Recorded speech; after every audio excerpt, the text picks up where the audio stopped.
The sport I did was netball, and I looked at the goal attack in a Worcester sixth form college match.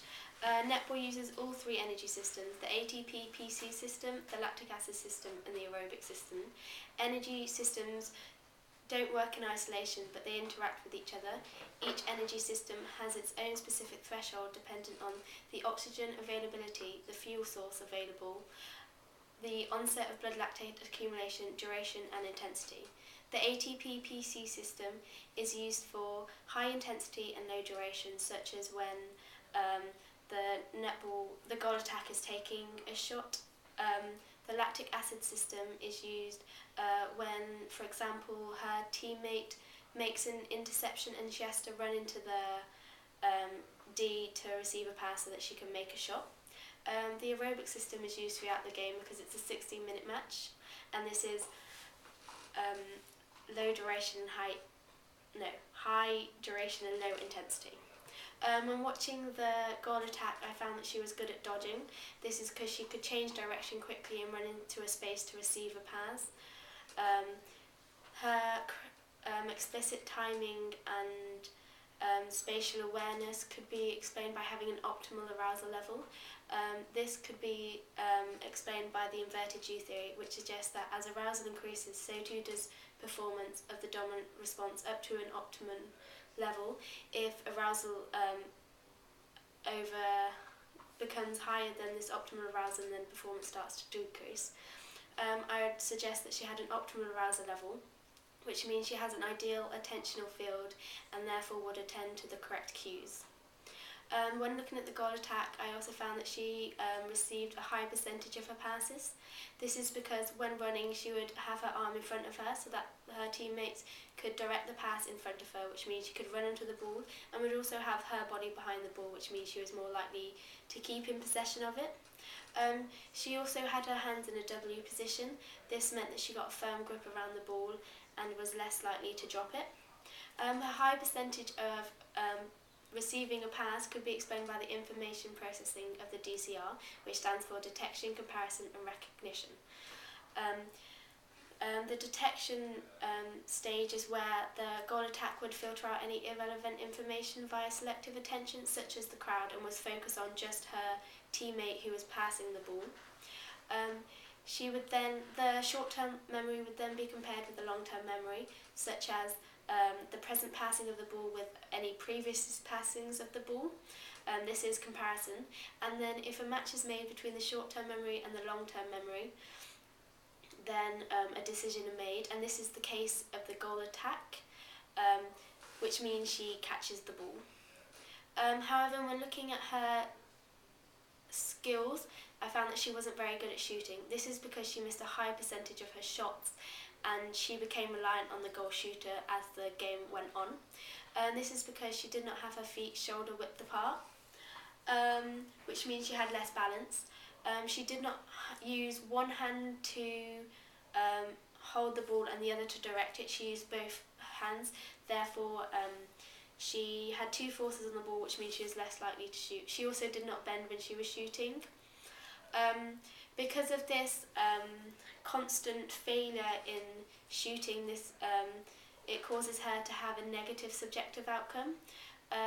This leads to a decreased trait sports confidence and decreased competitive orientation, which causes the goal attack to have a decreased state sports confidence, decreased self-efficacy, and causes her to adopt an avoidance behaviour, which means she becomes more reliant on passing to the goal shooter. If the opposition pick up on her weakness and need to avoid shooting, then they may be able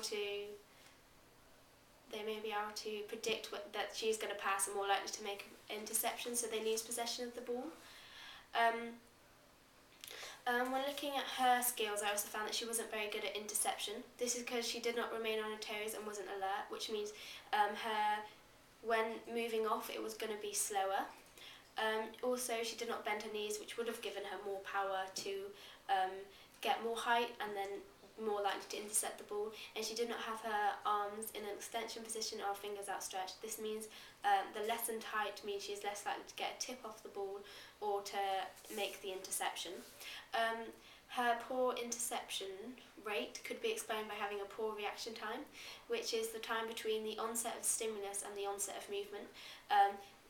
This would be the time between the opposition passing the ball, or the opposition passing the ball, and then her moving off her position to make the interception. We could suggest that she had a poor reaction time due to poor selective attention, where she did not filter out irrelevant information and maybe had the crowd in her view and didn't pick up on the cues.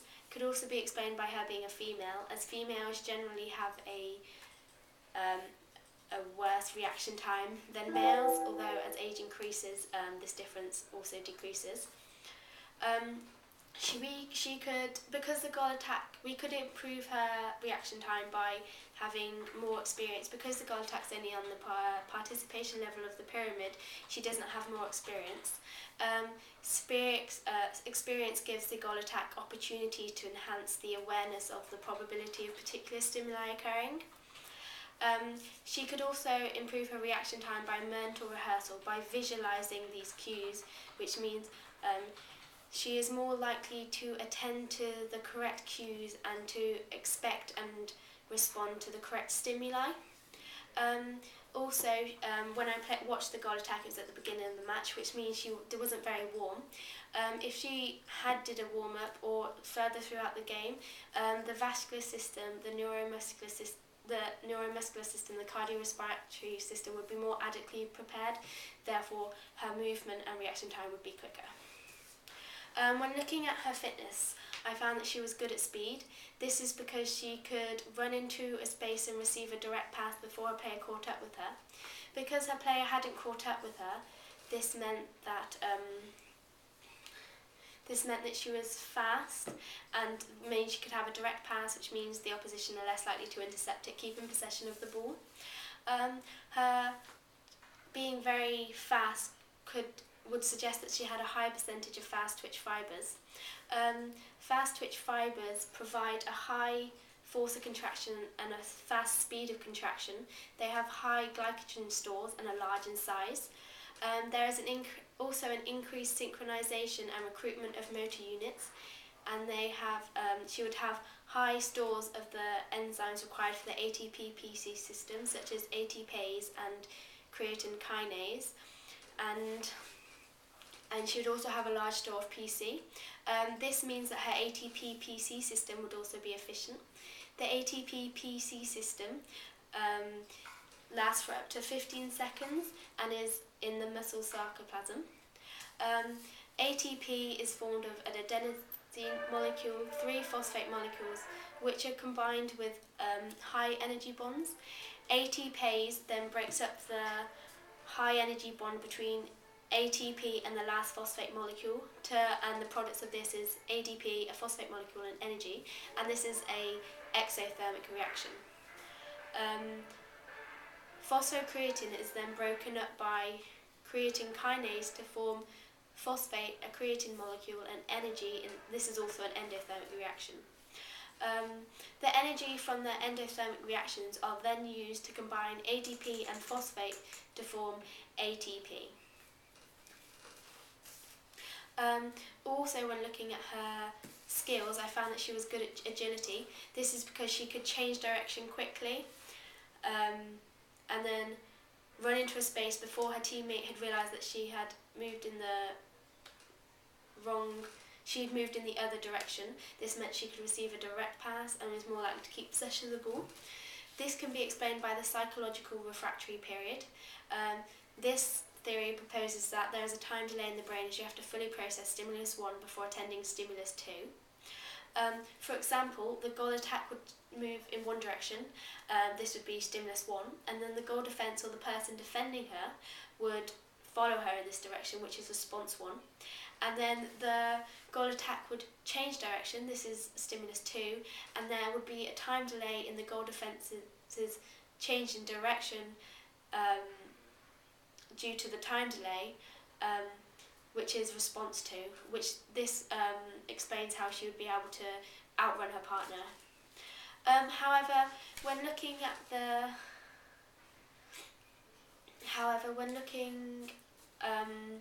her skills, I found that she didn't have very good balance. This can be shown by her falling in and being called up for obstruction. This can be explained by her having a high centre of mass. This does not help that she is a tall goal attack, but she also did not bend her knees. A high centre of mass means she is less stable. Also, her area of sport is narrow. This because she did not have her feet shoulder width apart, which means that she would also be less stable. And in parts of the game, her line of gravity did not follow through her area of support, which would also make her unstable. I also found that when looking at her skills, she had bad aerobic endurance. This is because she became out of breath and stopped marking her partner throughout the game. This means the opposition had a free player, and when they became in possession of the ball, the opposition had a free player, so could easily bring the ball down the court, which means it would go to the opposition's attacking end, which means they're more likely to score a goal. This can be explained by having a low percentage of slow twitch fibres. Normally, slow twitch fibres provide a high amount of capillaries, which means there's a large store of haemoglobin reaching the working muscles so that they can offload oxygen for respiration. There is also a high amount of mitochondria, which provides energy. They also have a high resistance to fatigue. Her having a bad aerobic system would suggest that she didn't have a very effective aerobic system. Her having bad aerobic endurance would mean that she didn't have a very effective aerobic system. The aerobic system is used for high duration and long intensity, and occurs of 3 stages. The first stage is aerobic glycolysis, and this occurs in the muscle sarcoplasm, and this is where glycogen is converted into glucose by the enzyme glucophosphorylation. Glucose is then converted into pyruvic acid by phosphofructokinase, and this resynthesizes 2-ATP. The pyruvic acid is then converted into lactic acid by the enzyme lactate dehydrogenase. The lactic acid is then combined with coenzyme A to form acetyl coenzyme A, and this acetyl coenzyme A then goes into the second stage of the aerobic system, which is the Krebs cycle. Acetyl coenzyme A then combines with oxaloacetic acid to form citric acid, and the citric acid then enters the Krebs cycle. The Krebs cycle occurs in the matrix of the mitochondria. When citric acid enters the Krebs cycle, it resynthesizes 2-ATP. It resynthesizes the oxaloacetic acid, which is used up because it's combining with the acetyl coenzyme A. Carbon dioxide is produced and removed, and it also produces hydrogen, which then enters the third stage of the cycle, which is the electron transport chain. The electron transport chain occurs in the cristae of the mitochondria. The hydrogen, which is from the Krebs cycle, combines with the NAD and FAD to form NADH and FADH. This allows electrons to be removed from NADH and FADH, and these electrons are then transported down the protein carriers and resynthesizes 34-ATP. This would be less effective in the goal attack because she can't carry on with the rest of the match. To improve her aerobic endurance, I would suggest doing interval training, which is periods of work interspersed with periods of rest. This is normally done 3 to 5 sessions a week, and they have each work and rest period is 3 to 5 minutes, and the work relief ratio is 1:1. I would do 4 to 5 of these in each session, and the intensity would be 60 to 75% max heart rate. This would be most efficient because it looks at, it not repeats,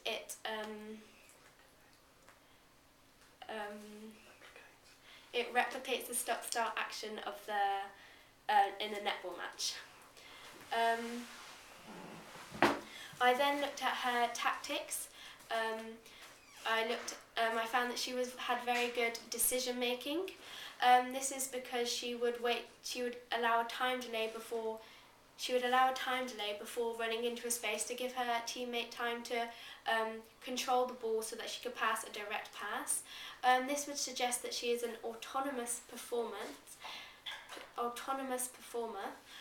as she has high fluency and the movement is automatic, and this means they arouse more slowly. I also found that she had good communication. This is because she would give praise, which is positive reinforcement in the match when a successful pass is made. This means her teammates would more likely do this again because it strengthens the stimulus response bonds. This would suggest that she's an extrovert because she affiliates well to people. She's loud and outgoing, and this means that she can. And that's it.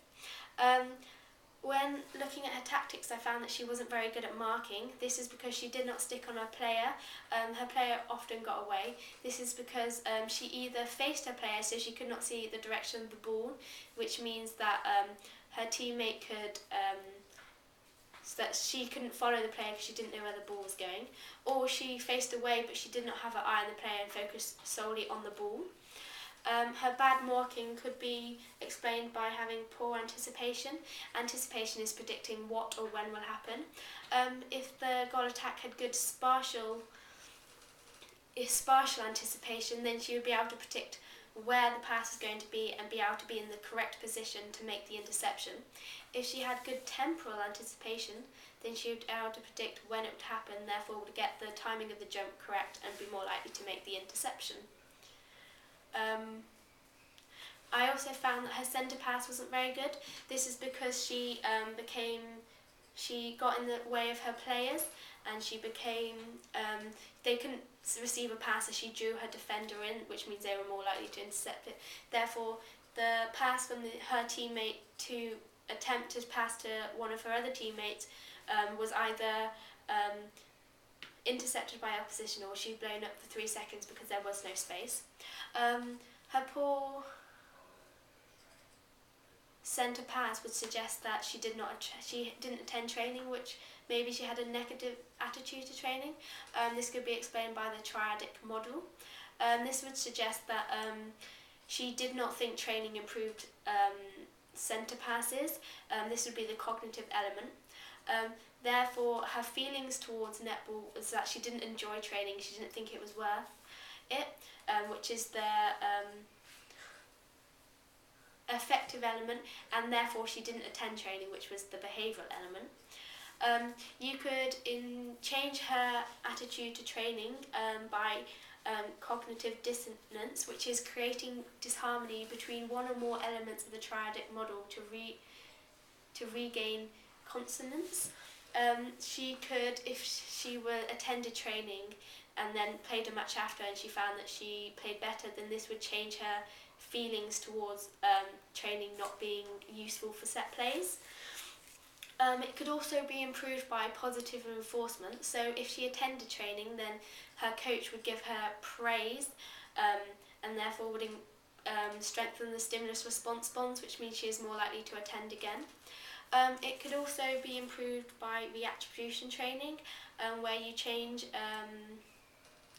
reasons for failure of the centre pass from internal stable factors such as ability to internal unstable factors such as effort.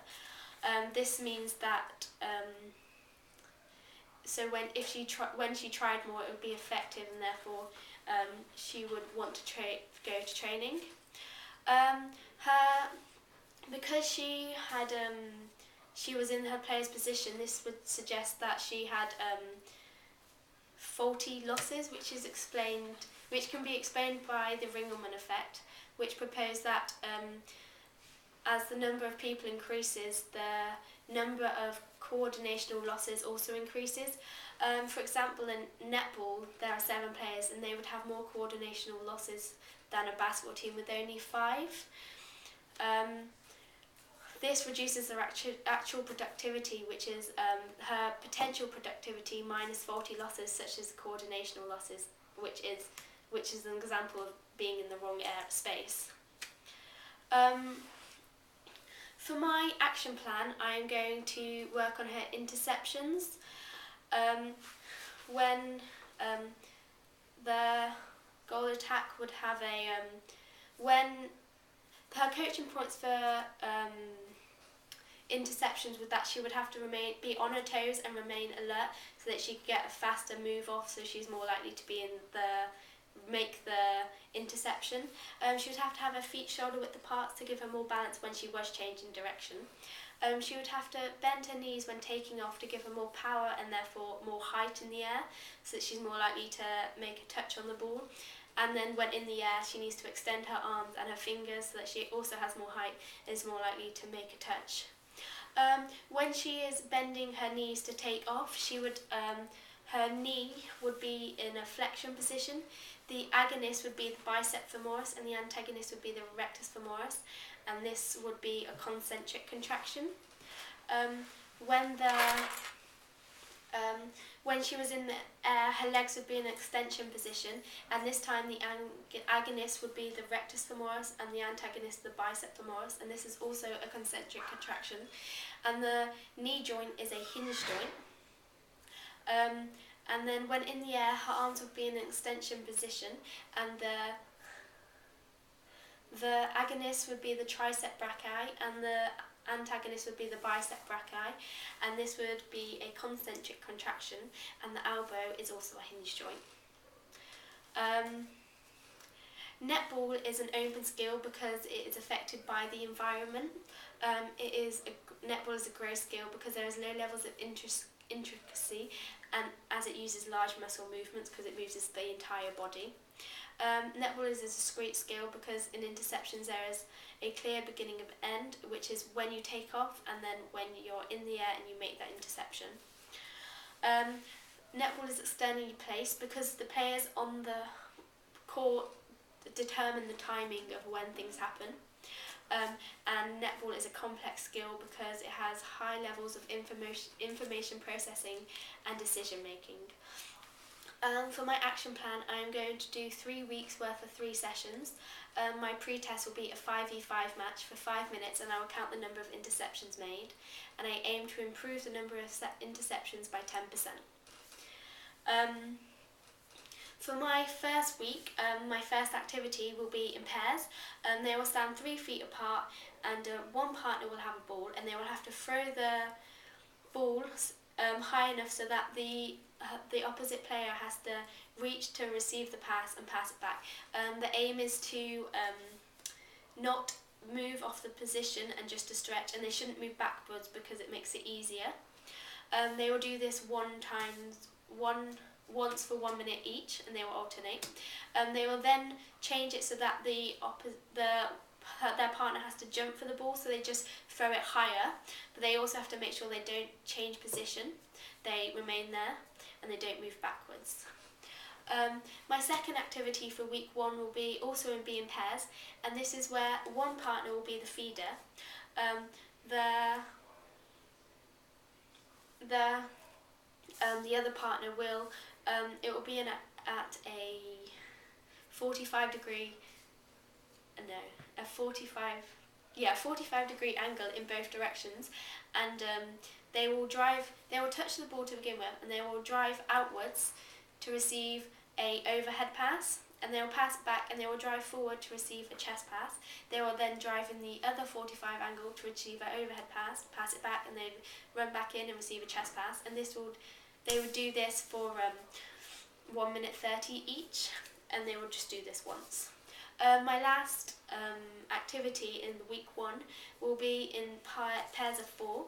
There will be 2 feeders who are passing the ball between each other, and then there will be about 2-3 meters behind, there will be the attacker who is running back and forth, and then there will be a defender in the middle who is keeping who is marking the attacker.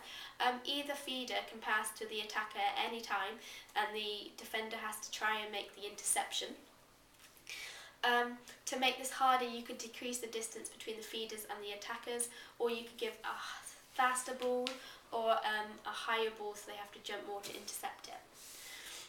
In my second week, my first activity will be the same as my first activity in the first week, but I will do this. They will do this twice each for 1 minute. My second activity will be in fours. There will be a feeder at the top of in the circle of the netball court, and there will be a receiver by the net. In the middle will be the attacker and the defender. The attacker will drive at a sharp angle and receive a pass from the feeder. The defender will follow, and once they receive the pass, will run backwards to try and intercept the pass between the attacker who just drove forward and the receiver by the goalpost. They will alternate, so they will all do each task.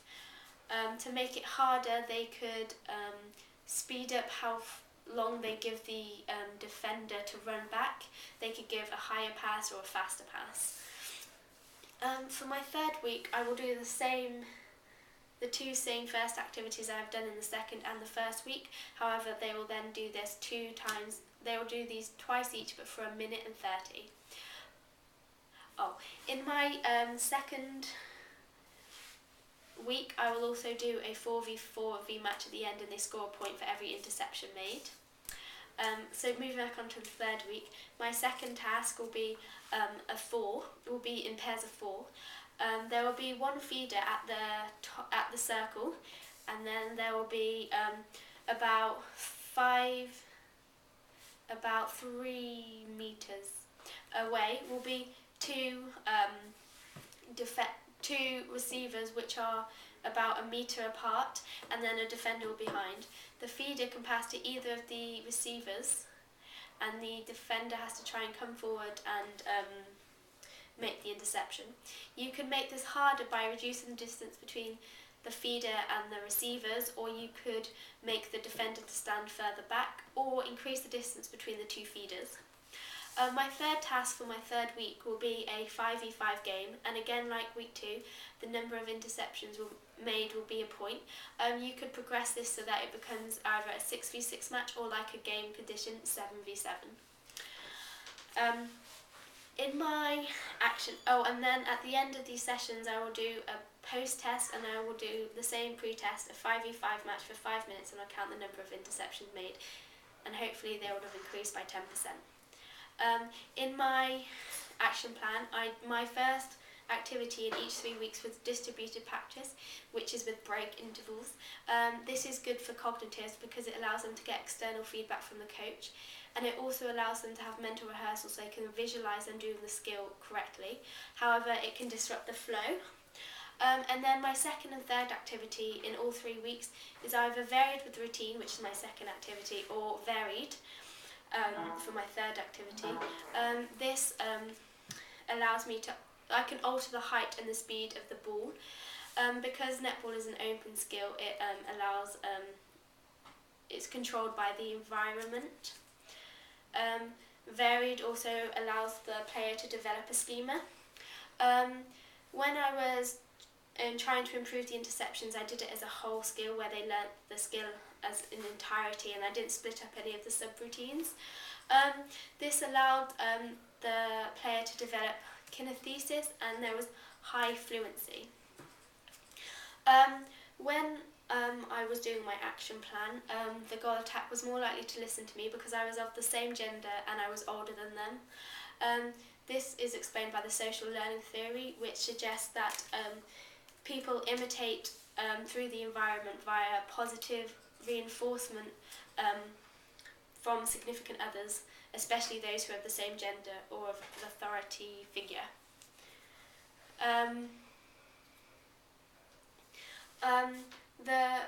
The goals I used performance goals, which is goals based on previous performance. My previous performance was my pre-test. They had to try and increase the number of interceptions made by 10% compared to before. I used a performance goal by trying to improve the technique of their interceptions. These were using the coaching points such as having feet shoulder width apart, being on toes, extension of the legs and the fingers and the arms, and bending of the knee to gain more power. These performance and process goals are effective because they're a self-measurement, therefore the individual is in control. Any achievement which will lead to self-fulfillment, which will hopefully increase intrinsic motivation and therefore lead to an increased persistence in a balanced, active, healthy lifestyle. When looking at the participation of those in netball, things that could affect participation is provision. When playing netball at an affiliated level, at club level, normally games and training is £3 each, and it costs around £25 to be affiliated. This can be quite expensive, which may reduce participation levels. However, netball normally takes around 3 hours a week at the tops, therefore it can be fitted around a full-time job or full-time education. Netball is difficult to be played if you're disabled because obviously, especially in a wheelchair, because it's hard for the referees to distinguish between what's footwork and what's not footwork because you'd be rolling. However, it can be played by all abilities. It starts in school and then moves up. There's different divisions, different leagues. Some play just for fun, some are there to compete. And there's also a Back to Netball club, which was proposed by the England Netball Association to increase participation for those that haven't played since high school but want to get back into some type of sport. Participation can also be affected by the opportunities people have. Netball requires quite a bit of equipment. It requires nets, a court which is quite large, you need bibs, balls, you need referees with all the equipment, and sometimes that's too much for like a starting club to afford, so they just don't bother. Courts are normally found in local schools, therefore they're in close proximity. However, they might be quite expensive to rent and you may not be able to afford it or might not be worth it, especially since netball is already quite expensive. Netball can be affected by steam. Netball is stereotyped as playing in dresses. Most teams play in dresses. If you are like self-conscious about your body image, then you may not play because you need to play in a skirt, dresses, and when you're playing at high level, you're not allowed to wear any leggings underneath a dress, because that's what the England Netball Association have set as one of the requirements. There are no stereotypes in netball. It's not focused on one type of group, such as black people or white people or older or younger. There's a mixed, and there's no discrimination, like all body types play. Taller people tend to play shooter, shorter people, faster people tend to play centre, but anyone can play anywhere. When looking at netball and the development of participation, most people start in the foundation level. This tends to be in schools, and it's for people aged 6 to 14. This is where netball's part of the curriculum. You kind of have to play it. This is where the fundamentals are learnt, such as passing, shooting, footwork, all the basic rules, and normally players are versatile at this age. At schools they play in inter-school competitions. At this level it's free to play netball. You train once a week during term time and it's a lower intensity. Games are normally at local schools, so you don't have to travel far. You can progress to the second level, which is the participation level, and this is normally you can go to participation level, which is normally at you normally move up to the stage when you become interested in the sport. Netball, you play for affiliated clubs in local and district leagues. Because it's local, games are played quite locally. It costs £3 for training, £3 a games, £25 for affiliation, and training is normally once a week at low to moderate intensity, and games are local. You can move to the next level if you're seen by, in the participation level, this is where the beginning of the long-term athlete development, where they begin at the 4 stages where they just train to train. Eventually they go from train to compete, to train to win, and then train for the retention to keep their winning. They can move to the performance level by, they could be seen by scouts. The performance level is for regional or county squads. This is normally these are closely linked with county and satellite academies for the long-term athlete development. Normally it costs for games and training. Affiliation is paid for. Training is normally up to 3 times a week at moderate intensity.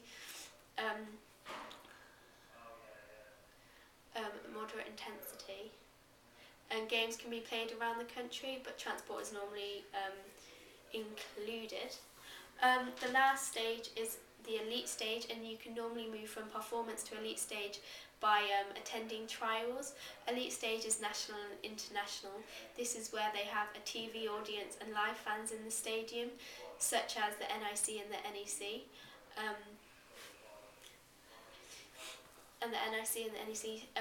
Teams such as Loughborough Lightning.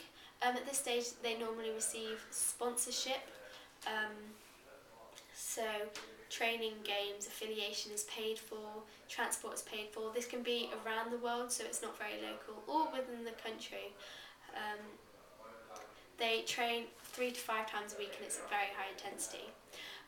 Just going back to performance, an example of a regional team would be the Devon regional team.